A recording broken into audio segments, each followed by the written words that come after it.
Авилгатай тэмцэх газраас албан хаагчдын хөрөнгө оруулалтын мэдүүлгийг авч энэ сарын 15-ны өдрөөр дуусгуур болгосон байна. Авилгын эсрэг хуулийн заасны дагуу албан тушаалтнуудын хувийн ашиг сонирхлын мэдүүлэг болон хөрөнгө оруулалтын мэдүүлэг жил бүр бүртгэж хүлээн авдаг. Гэвч хөрөнгө оруулалтын мэдүүлэггүй цөөнгүй албан тушаалтан байгаа юм байна. Тиймээс эдгээр албан тушаалтнуудын нэрсийг эх 4-р сарын 1-ний өдөр олон нийтэд зарлахаар болжээ.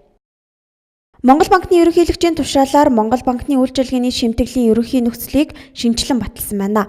Ингэснээр төв банк, арилжааны банкуд болон иргэд аж ахуйн нэгжүүдэд үзүүлж байгаа үйлчилгээгээ тодорхой хувиар бууруулж байгаа юм. За тодорхойлбол ATM-ээс бэлэн мөнгө авахад 100 төгрөгийн шимтгэл авдаг байсныг 40 төгрөг, ATM-ээр дансны үлдэгдэл шалгахад 50 төгрөгийг 10 төгрөг болгон бууруулсан байна.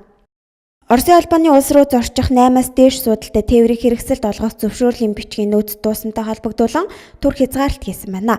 Тиймээс уг зөвшөөрлийн бичгийг зөвхөн тогтмол маршрутын тээврийн хэрэгсэлд олгох болсон тухай мэдээлэл гарчээ. Үүнтэй холбогдуулан Монголын авто тээвэрчдийн нэгдсэн холбооноос мэдээлэл гаргасан байна. За уг мэдээлэлд иргэд аж ахуйн нэгж албан байгууллага зөвхөн Улаанбаатар, Улаанууд, Сүхбаатар, Хяг чиглэлийн тогтмол маршрутын автобус галт эргээр эсвэл 8-аас доош суудалтай автомашинаар Оросын албаны улс руу зорчиж болохыг үүгээр мэдэгдэж байна гэжээ. Жуулчин тээврийн эрх бүхий байгууллагын том аврын автобусанд мөн адил зөвшөөрөл олох боломжгүй болсон тул төлөвлөсөн аялал түр хойшлуулахыг та бүхнээс хүсэж байна гэжээ. Зам тээврийн яамнаас Оросын албаны улсын тээврийн яамд нэмэлт зөвшөөрлийн бичгийг олгож өгөх хүсэлтийг тавиад байгаа. Оросын талаас зөвшөөрлийн бичгийг эрүүлэх хүртэлх хугацаанд байнгын бус зорчигч тээврийн зөвшөөрлийг 2015 оны 3 дугаар сарын 28-ны өдрөөс эхлэн олгох боломжгүй болсон тул та бүхнээс хүлчил өчөж байна. Нэмэлт зөвшөөрлийг бичгийг хүлээн авсан даруйд та бүхэндээ мэдэгдэх болно гэсэн байна.